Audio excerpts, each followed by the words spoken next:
everybody, welcome to my homestead and welcome to my channel. In this video, it looks like there's been an update or a new happening with the red heifer. I want to go over, just in case there's those that don't know the significance of it, I want to go over what it is, how it applies to the third temple that they're trying to build in Jerusalem. The Jews want to build the third temple. Which, when we say third, we mean, there's Solomon's temple, which was the first, and then the Herodian temple during the time of Christ, both of which were destroyed, of course. And then they're expecting to build a third temple in the same fashion for what they call the Messianic age.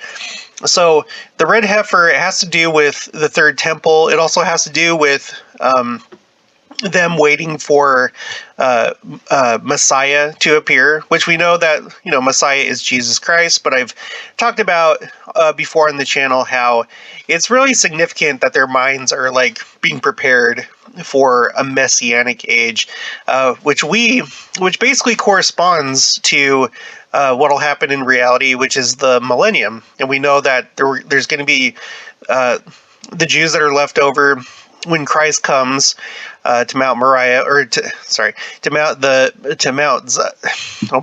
Mount of Olives. They're going to see him for who he really is, and then convert at that time. So anyway, this is something that I've followed a little bit on the channel. I'm sure that many of you have too. And there's news as of just a few days ago. But let's start with getting everybody up to speed in case there's anyone that doesn't know what this is all about, why it's necessary for a third temple, and there may even be some details that you don't know about, those of you that kind of do know what this is all about. Okay, so, excuse me. So it says, just as the regathering of the Jewish people is fulfillment of Bible prophecy, so too is the building of the third holy temple. This is from, a number of scriptures. Quote, "He will raise a banner for the nations and gather the exiles of Israel. He will assemble the scattered people of Judah from the four quarters of the earth. The glory of his present Acheron, or last house," so I guess that's referring to the third temple in their point of view, "will be greater than the glory of the former house, says the Lord Almighty. And in this place I will grant peace, declares the Lord Almighty." Haggai 2:9. Today, many of the preparations for the third temple have already been completed, including the sacred worship vessels and priestly garments to be worn by the Levites in temple services. Now, if you weren't aware of this, excuse me, there is a group or an organization called the Temple Institute. And it seems that they are the ones that have prepared everything for the third temple. You can come to their website here. You can go to, let's see, where is it? Study tools, vessels. I know that there's a gallery or something about us. Statement of principles, internet research. It must be under study tools. Gallery. There it is. Okay. Gallery. So you can come down here to gallery, and you can see everything that they've prepared for the temple. They've prepared the clothing for the high priest, including the gemstones that go here, which represent the 12 tribes of Israel. They have everything. Let's see, golden table of the showbread, wine libation cup, wine libation vessel, small mitz rack. So there's everything here. Everything. Wait. Ark of the Covenant. Did they build the Ark of the Covenant? Each time, okay, whatever. So anyway, Okay, so that's what this is referring to. Today, many of the preparations for the third temple have already been completed, including the sacred worship vessels and priestly garments to be worn by the Levites in temple services. As well, over 500 young Jewish men, descended from the tribe of Levi, have been trained as temple priests to fulfill their duties of worship and sacrifice in the temple. And then here's it says, a depiction of the temple in the holy city of Jerusalem. Okay, but temple service can't begin without the para aduma, or red heifer. Now, for those of you not familiar with cows, okay, so the way that it goes, and there's like similar things like with other animals, like with chickens, there's like different names that kind of follow the same pattern. So with a female cow that has not had a calf yet, it's called a heifer. So it goes calf, heifer, or heifer, calf, heifer, and then after she's had a cow, then she becomes a cow. For males, you have bull calf and then bull. Or if you castrate them like I did, which I guess nobody liked when I did it, I did a video on that, but that's okay. No one really cared about the Gambia either, and I thought that was cool news. But if you castrate a bull, then it becomes a steer. Okay, and you do that so that most of the time you do that because the meat becomes more tender, and there's more fat or more marbling of the meat, which is like fat.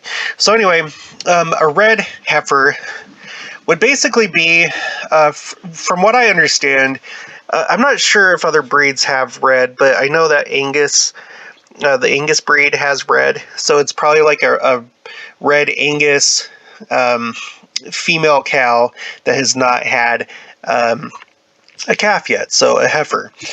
Okay, what does a cow have to do with the rebuilding of the Holy Temple? How could a simple animal play a vital role in the success or failure of such a monumental event? God's word states that only the red heifer can restore the biblical purity needed to rebuild the temple. Okay, so they're waiting for this to happen. Quote, then Eleazar, the priest, is to take some of its red heifer blood on his finger and sprinkle it 7 times toward the front of the tent of meeting. Numbers 19:4. An unblemished, pure red heifer is the key ingredient to temple worship. Okay, here's a picture of a potential red heifer. Okay, the ashes of the red heifer and ritual purity. A man who is quote, a man who is clean shall gather up the ashes of the heifer and put them in a ceremonially clean place outside the camp. They are to be kept by the Israelite community for use in the water of cleansing. It is for purification from sin. According to the Temple Institute, the organization dedicated to preparing for the construction of the third temple in Jerusalem, and this website that we were just looking at, these cleansing waters are necessary to ritually purify the Temple Mount area, the sacred vessels, and the entire Levitical priesthood that are being prepared for service today. So that's interesting. All these vessels here, all these different things that they're preparing, they have to be purified. Okay, the waters of sanctification were also sprinkled onto all those who were impure, and many were first purified in this process before entering the courts of the temple. Quote, you must keep the Israelites separate from things that make them unclean, so they will not die under the uncleanliness or uncleanness for defiling my dwelling place, which is among them. Leviticus 15:31. Many conditions may cause ritual impurity or defilement, but one of the most severe comes through exposure to death. Defilement from contact with death is called tumas meis, or meis. This state of uncleanness lasted 7 days and prevented a person from participating in the community or temple worship. Although various methods may be employed to cleanse a person from other forms of defilement, such as ritual water immersion, mikvah, I wonder if that's related to baptism. If that's the kind of like the degenerate, or the way that they view baptism compared to the way that we view it. I don't know if it corresponds. But anyway, the ashes of the red heifer is the only remedy for the defilement that results from contact with a corpse. Although some Jews and Christians think that the red heifer is something from the past, never to be seen again, Ezekiel, who prophesies about the rebuilt Third Temple, also mentions these waters of purification in conjunction with the regathering of Israel linked to the red heifer, to the end times and the coming Messianic era. Quote, "For I will take you out of the nations, I will gather you from all the countries, and bring you back to your own land. I will sprinkle clean water on you, and you will be clean. I will cleanse you from all your impurities, and from all your idols. I will give you a new heart, and put a new spirit in you. I will remove you your heart of stone, and give you a heart of flesh." Now this is interesting. I want to look this up in our scriptures and see the footnotes for that, because for Christians and obviously for Latter-day Saints, you would probably view that as baptism. Let's see, Ezekiel, where is it? Right here. Okay, what was it? Ezekiel 36:24-26. 36. The chapter heading says, "In the last days, all the house of Israel will be gathered in their own lands. The Lord will give them a new heart and a new spirit. They will have his gospel law." Okay, let's go down here. Sprinkle. That takes you to Isaiah and 3rd Nephi. "So shall he sprinkle many nations. The king shall shut their mouths at him." Okay, this actually corresponds with Isaiah 52:15. Heart. What does it say for that? It takes you to 3rd Nephi. New man, new, spiritually reborn. And spiritually reborn, that would be compared to baptism, right? A new spirit. Okay, whatever. Let's go back to the article. The mystery of the red heifer. The rabbis consider the red heifer one of the greatest mysteries of the Torah. Even they wonder how it's possible that the ashes of the sacrificial animal can purify from sin and defilement. Furthermore, in an apparent paradox, these same ashes that purified also made anyone involved in the red heifer preparations, from the person who gathered the ashes to the person who sprinkled the water, unclean until evening. The commandment regarding the red heifer is such a mystery that the rabbis place it in a category called chukim, divine decrees that cannot be understood by our limited human understanding. Kosher and dietary laws also fit into this category, so they are also chukim. Here's a picture of when Moses was up on Mount Sinai, and they made the golden calf. Here it is. Okay, the third temple, finding the red heifer.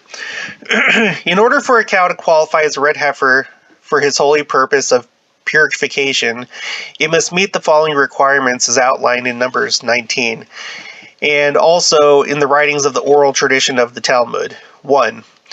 The red heifer must be absolutely perfect in its redness. Even 2 hairs of any other color will disqualify it. Even its hooves must be red.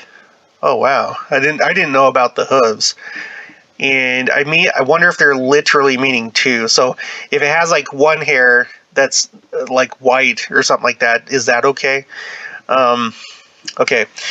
Number 2, it has to be 3 or 4 years old. Although older animals could be used, younger could not. Okay, so it has to be 3 or 4. Older animals can be used, but younger than 3 or 4 cannot. So I guess it has to at least be 3 years old. I don't know. Number 3, it must be free of any kind of internal or external defect or blemish. 4, it must not have been used for any type of physical labor and never have been placed under a yoke, not even once. Only an animal that meets all these requirements may be used to provide the ashes of the purification process in fulfillment of the commandment. The animal was not technically a sacrifice since it was not slaughtered and burned in the temple. Rather, it was slaughtered on the Mount of Olives outside the camp. Now, let's just take a look really quick. Temple Mount. For anyone that's not familiar with the geography of Jerusalem. So here you have the Temple Mount, and this is where the Jews believe that the third temple has to be built right here. Although there is a theory, which I think is a good theory, that the original temple was actually down here in the city of David, which isn't really like a city. It's almost like, it's more of like the size of a neighborhood, but it's just south here of the Temple Mount. So, here's Jerusalem, and then over here you have the Kidron Valley. It's just kind of like a little valley between the Temple Mount area in the old city, and then over here is the Mount of Olives straight across from it. And there's Orson Hyde Memorial Gardens right there. Pretty cool. And then the BYU Jerusalem Center is right here. This is the BYU Jerusalem Center. Okay, it froze. It doesn't matter. We're all done with that. Okay. The Temple Institute, which has already prepared the sacred temple vessels in the past, identified 2 possible red heifer candidates. One in 1997, and then again in 2002. Although both were initially thought to be kosher, they were later found to be unsuitable. So now we're getting into actually finding the heifer, and again, that's what we're going to get into in the last part of the video, because it looks like there's been some updates on this. Even Christian Zionist ranchers in Texas have tried to produce a red heifer that they hoped could be transported to Israel. Still, efforts to produce the para aduma are ongoing, and rumors abound that this rare red heifer does exist today. And we're about to see that, yeah, it may actually exist right now. It seems like there's a pretty good possibility of that. I still want to read a little bit more. This is from the Chabad. This is Chabad.org. This is a website that I frequent just because they're a pretty good authority on all things Jewish. Our sages tell us that when the children of Israel stood at Sinai to receive the Torah from God, they were restored to the original perfection in which man was first created. The Torah reinstated the original, unadulterated bond between God and man, so that man was once more granted, quote, freedom from the angel of death. But this time, too, the state of perfect connection to God was short-lived. 40 days after the people of Israel stood at Sinai, they transgressed the divine decree, "You shall have no other gods before me," by worshipping a calf of gold. The pestilence of death, introduced into the world by Adam's sin and banished at Sinai, was reintroduced by the sin of the golden calf. This explains the connection between the red heifer and the golden calf, expressed in Midrashic parable. Quote, "A maid's child once dirtied the royal palace. Said the king, let his mother come and clean up her child's filth. By the same token, God says, let the heifer atone for the deed of the calf. Which, that's one of those, hard things to comprehend, because again, by definition, a heifer has not had a calf. So a cow has had a calf, but not a heifer. But whatever. I'm sure that a rabbi could explain that better, or maybe couldn't explain it because it's a chukim. Okay, and then down here, where'd that go? Okay, right here, the Torah commands that it be slaughtered outside the holy city of Jerusalem, in contrast with other korbanot, which must be slaughtered in the courtyard of the holy temple. On the other hand, it must be slaughtered within sight of the holy temple, and its blood is sprinkled toward the Holy of Holies. According to one opinion, it must be slaughtered by the Kohen Gadol, which is the high priest himself, wearing the white garments reserved for the Yom Kippur service in the Holy of Holies. So, yeah, if you are on the Mount of Olives, you're within sight of the temple. So that makes sense there. Okay. Here's a little bit more, and then we'll go on to the article about what's going on right now as far as the red heifer goes. One of the most enigmatic mitzvahs, and a mitzvah is another word for commandment. So one of the most enigmatic commandments in the Torah is the paraduma, the red heifer, which was used for purification. There have been only 9 such heifers in history, and our tradition tells us that, you know what, I need to zoom out. And our tradition tells us that there will be one more in the future. Here's an overview of the mysterious red heifer, which left even King Solomon, the wisest of all men, scratching his head in wonderment. The laws of the red heifer are presented at the very beginning of the Torah portion of Chukat. This is the statute of the Torah which the Lord commanded, saying, "Speak to the children of Israel, and have them take for you a perfectly red, unblemished cow, upon which no yoke was laid." The sages infer that the red heifer must be completely red. Even 2 black hairs would render it invalid. Oh, there's that number again, 2 black hairs. So it sounds to me like if there's 1, then that's okay. But if there's 2, or more, then it's a no-go. And it must not have done any work in its lifetime. Even having a yoke placed on its back or having mated would disqualify it. Benjamin, turn it down. Once a candidate was found and there was need for more purifying ash water, the cow would be slaughtered and burned on a pyre along with a cedar branch, hyssop sprig, and crimson wool. The ceremony took place on the Mount of Olives opposite the Temple Mount. The ashes would then be mixed with carefully guarded water drawn from the Shiloah spring. Those who came in contact with the dead would be sprinkled with the ash water on the 3rd and 7th days after their defilement. On the 7th day, they would immerse in a mikveh, and that night they would revert to their original pure status. Since there is no longer a temple in Jerusalem, the rituals of the red heifer, as well as most of the laws surrounding ritual purity, will be applicable only in the Messianic era. Okay, so we're starting to see that they're associating this with the coming of Messiah. So it's exciting for them because it basically, once one is found, at that point, you kind of have the green light to go ahead and build the temple and then to purify that area and then build the temple and purify the vessels and the priests and all that stuff. And then on top of that, you also, they're viewing it as like a sign of a Messiah coming. Okay. Now I wanted to, well, no, I'm going to skip that. Never mind. Even today, one occasionally hears the birth of a perfectly red cow, and speculation is raised as to where it is a harbinger of the Messianic era. After all, Maimonides himself codifies the following as Jewish law.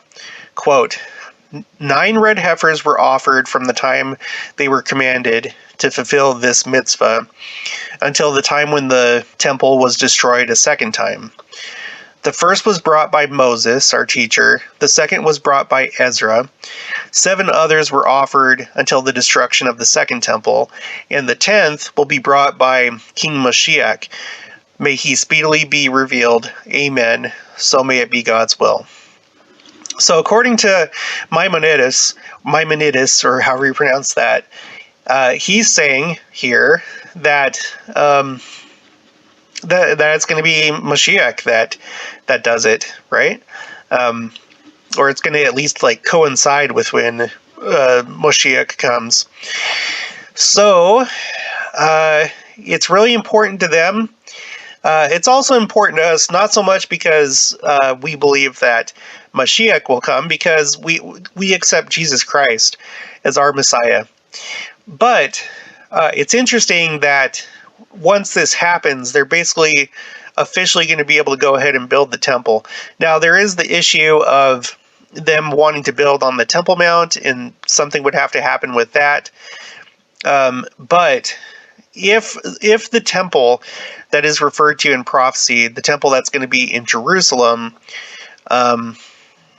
has to be built, and if it's not the BYU Jerusalem Center, which I do believe can easily be turned into a temple, I have a whole playlist about it.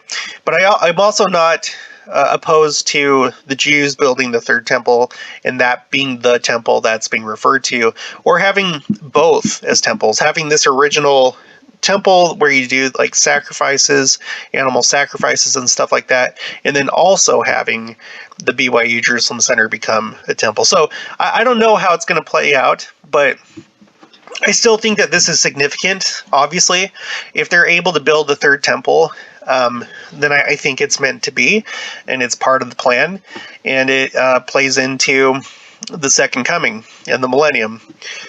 Okay, so it's important to us. It should be important to us. Of course, maybe even if they do build it, it could be that the Lord wouldn't accept it at the second coming, although I find that probably not likely. We'll just have to see what actually happens and how it all plays out. But this is why I watch it. This is why a lot of other Christians watch it. That's why a lot of members of the church watch this as well. We're watching for the red heifer. So now, let's see what's going on right now.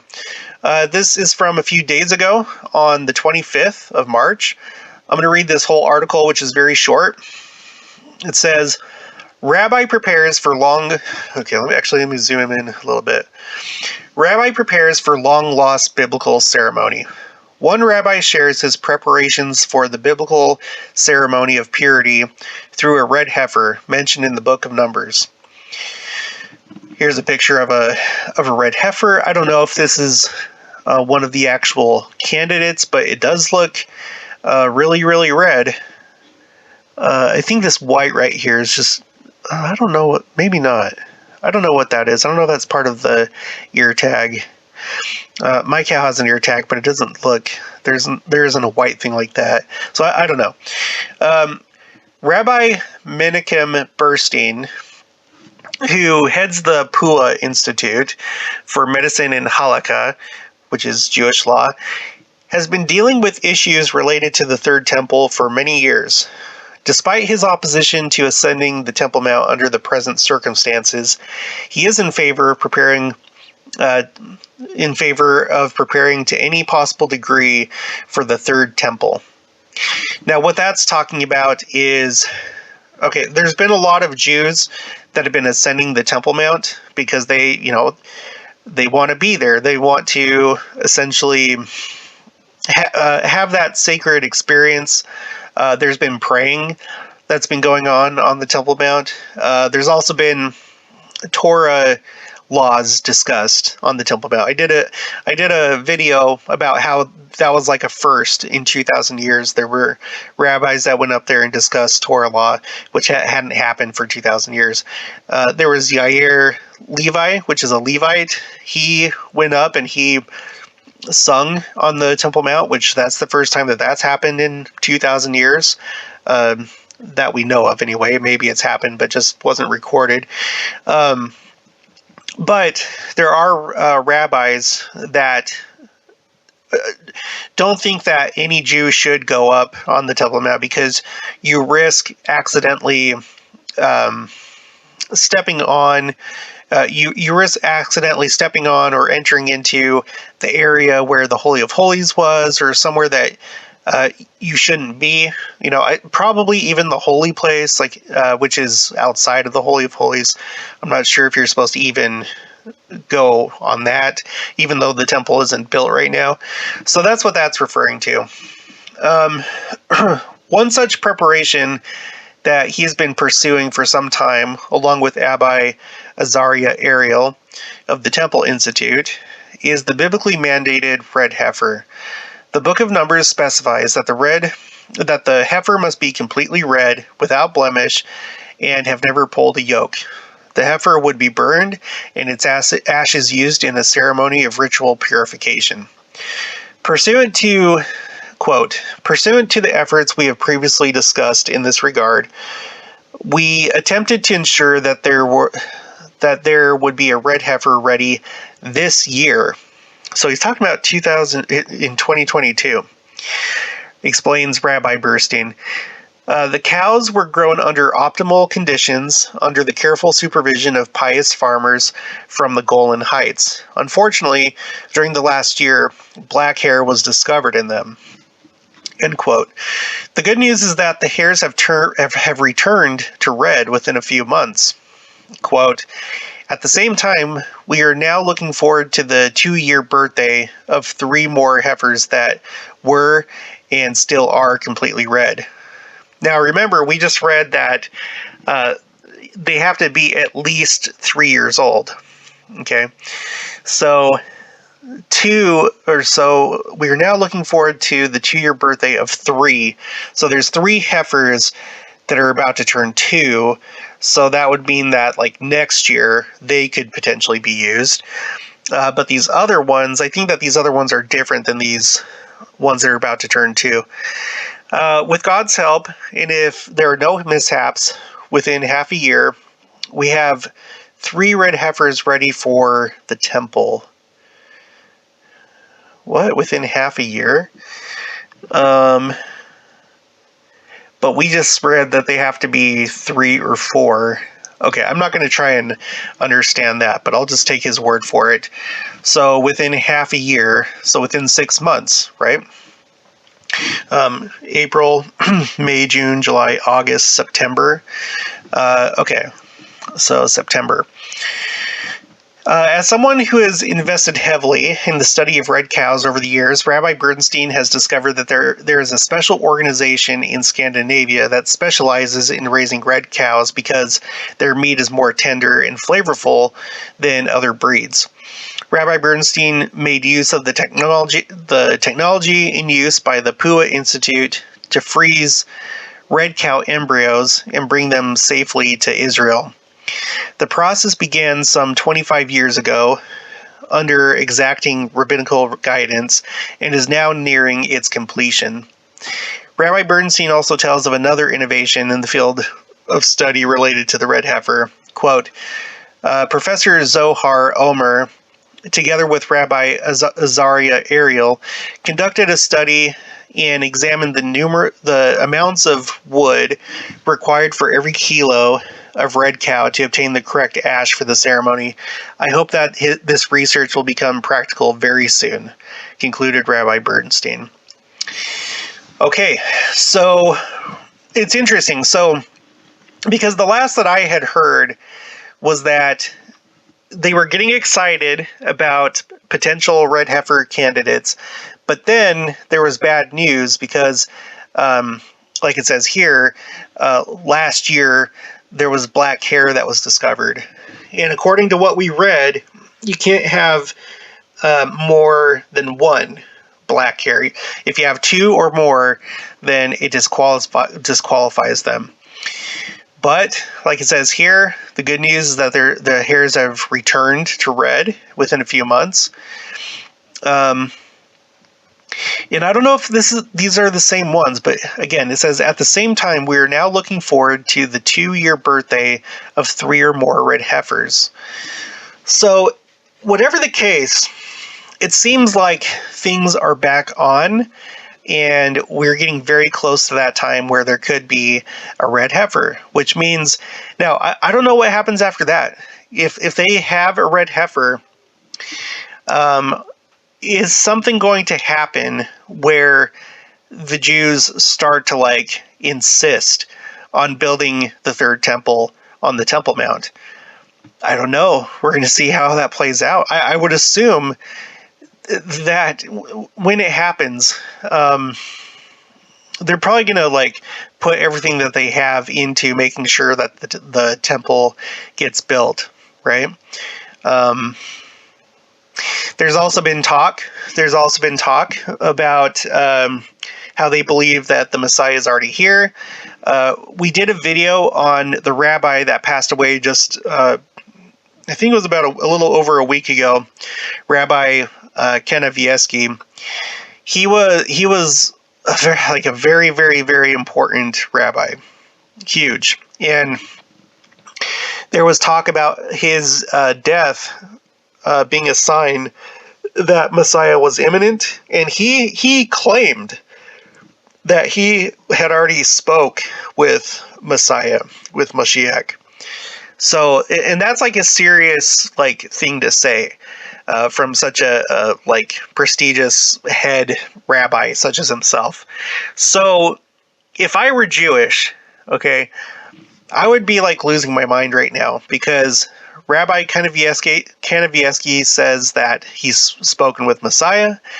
Now he's died, which is also a sign of how imminent Messiah is. And then you have these red heifers that seem like these are like very viable candidates for the red heifer that will be used to do all this purification before the temple is built. So, yeah, if I was Jewish, I'd be just like, this is probably one of the most exciting times to be alive if you're Jewish. And it's exciting for us as well, because this temple, if they build it, it could be significant for us and for the second coming and all that kind of stuff. So we're living in exciting times. We're living in very exciting times. So I guess this is the latest update on the red heifers for anyone that's following this. And I'll end it there. If you haven't already, please make sure to subscribe, like this video if you liked it. Make sure to share it with anyone that is following this news. And I'll talk to you guys later.